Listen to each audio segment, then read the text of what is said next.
মন্ত্রী শ্রদ্ধেয় professor doctor Manik Saha মহোদয় সবুজ পতাকা অনুপ্রাণিত করব।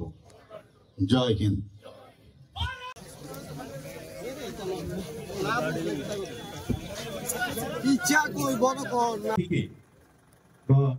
এই পথ থেকে আমাদের এই পদযাত্রা শুরু হয়ে শহর পরিক্রমা করে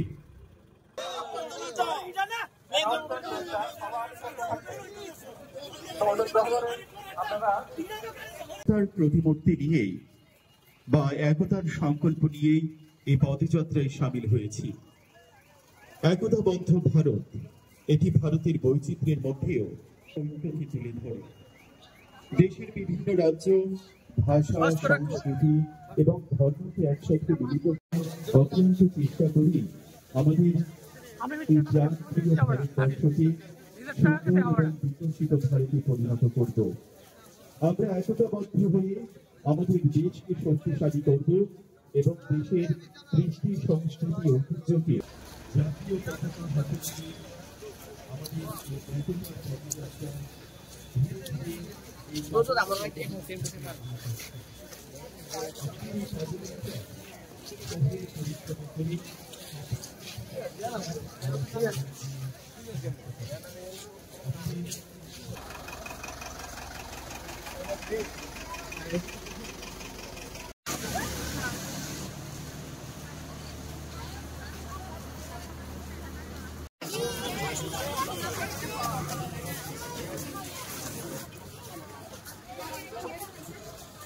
যারা প্রজন্ম, তাদের মধ্যে যে ঐক্য, দেশপ্রেম এবং যে নাগরিকের যে দায়িত্ববোধ, সেই চেতনাকে উদ্বুদ্ধ করার জন্য পাশাপাশি সর্দার বল্লভভাই প্যাটেলের প্রতি সম্মান জানানোর উদ্দেশ্য নিয়ে এই অভিযানের পথ চলে। আমাদের তরুণদের প্রতি আহ্বান জানানো এক ভারত এবং আত্মনির্ভর ভারত, এই আদর্শকে তাদের খালি কথায় কথায় যেন না হয়, সেটা তার দৈনন্দিন জীবনে এবং সামাজিক কর্মকাণ্ডের সাথেও যেন যুক্ত করা যায়। সর্দার বল্লভভাই প্যাটেল, আমরা সবাই জানি, যিনি স্বাধীনতার পর দেশের যে একতা ও অখণ্ডতা রক্ষার উনার মুখ্য ভূমিকা এবং এক ভারত গড়ে তোলার ক্ষেত্রে উনার যে অবদান, সেটা অনস্বীকার্য।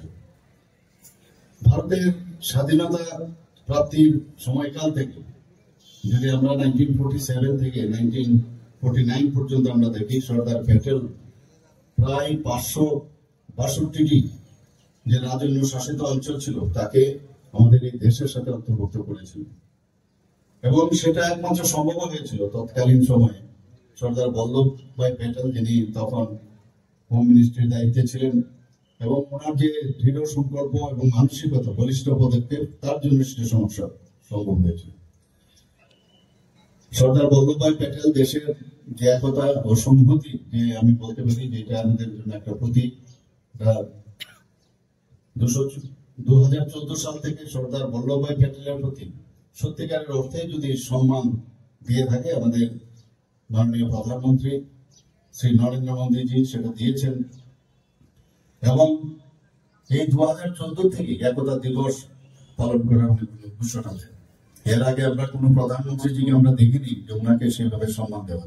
আমাদের বীর যোদ্ধা যারা দেশের জন্য প্রাণ বলিদান হয়েছেন, দেশের জন্য কাজ করেছেন, মাননীয় প্রধানমন্ত্রীজি সবাইকে সেভাবে কিন্তু সম্মান দিয়েছেন। একের পরে আমাদের একতা ও অখণ্ডতা রক্ষায় সর্দার বল্লভভাই প্যাটেলের প্রতি শ্রদ্ধা জানানোর লক্ষ্য নিয়ে 2014 সালে আমরা রান ফর ইউনিটি সূচনা আমরা করেছিলাম।